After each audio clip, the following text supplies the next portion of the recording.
Fire crews battled a late-night structure fire at 1211 Church Street that filled the area with smoke.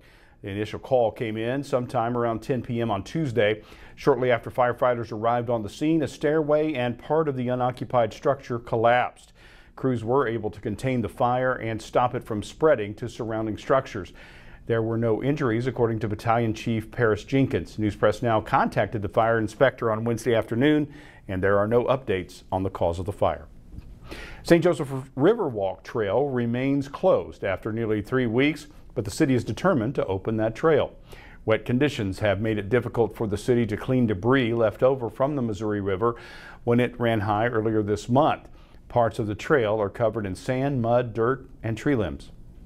When that spills over the banks and goes over the trail, it'll carry all of that type of debris up and over and leave a lot of it on the trail, especially when the water recedes. Now workers from the Parks Department will attempt to clear more debris on Thursday in hopes of opening by the weekend if the ground stays dry.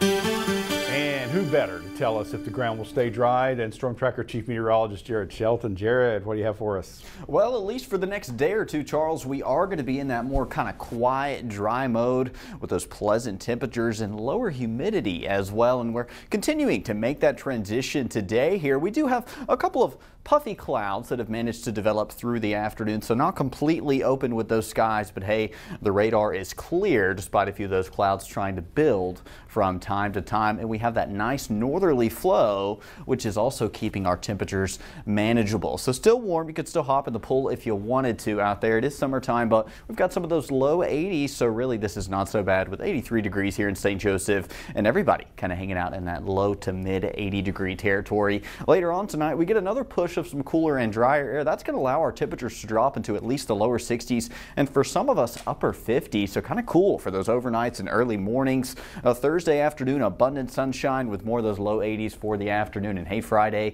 essentially a carbon copy, but by Friday night and into Saturday, I am tracking a bit of a shift, and that is some rain chances as we head towards the weekend and early next week. I'll have a little bit more on that in a moment, but hey, Charles, we've got at least 2 days of this beautiful mid-July weather to relish, so try and make outdoor plans if you can. Good idea. Thanks very much, Jared. Training camp practices for the Chiefs started on Wednesday, and the team practiced with a limited roster today with no fans in attendance. It will be that way until Sunday when public practices officially open. However, News Press Now's Jacob Michael was there for Wednesday's practice and gives us the latest on the storylines surrounding the team. It was private work for Chiefs quarterbacks, rookies, and returning players on Wednesday morning. No fans were in attendance and won't be until Sunday, but still the work continues. We're all just grinding together, all us coaches, players, all in the dorm, and just striving for that one goal at the end of this, so it's going good. Every player from the Chiefs' 2024 draft class was on the scene in St. Joseph Wednesday, including first-round pick Xavier Worthy, whose speed will be a real asset to this Chiefs offense. However, that speed was hampered by a hamstring injury that kept him out through most of the offseason programs. With that left leg wrapped up during his first day of training camp, Worthy was very much active, running routes and catching passes. It's getting better.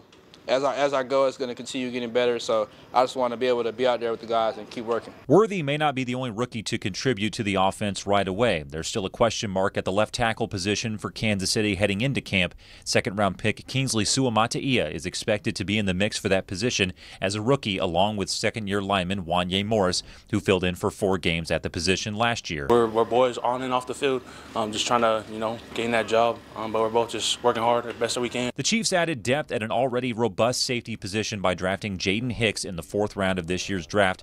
The product from Washington State is getting used to competing against reigning Super Bowl MVP Patrick Mahomes in practice, and this part of training camp where he gets plenty of reps should do just the trick. I mean, obviously he's the best, if not one of the best quarterbacks in the league, and so, just being able to watch him, see what he progresses through and stuff like that definitely can elevate the defense's game and, stuff like that. So I try to watch him a lot when he's out there, and but yeah, he's definitely one of those guys that are special with the ball. This smaller group of players will continue practice till Friday, as the arrival of the rest of the veteran players is expected at the end of the week.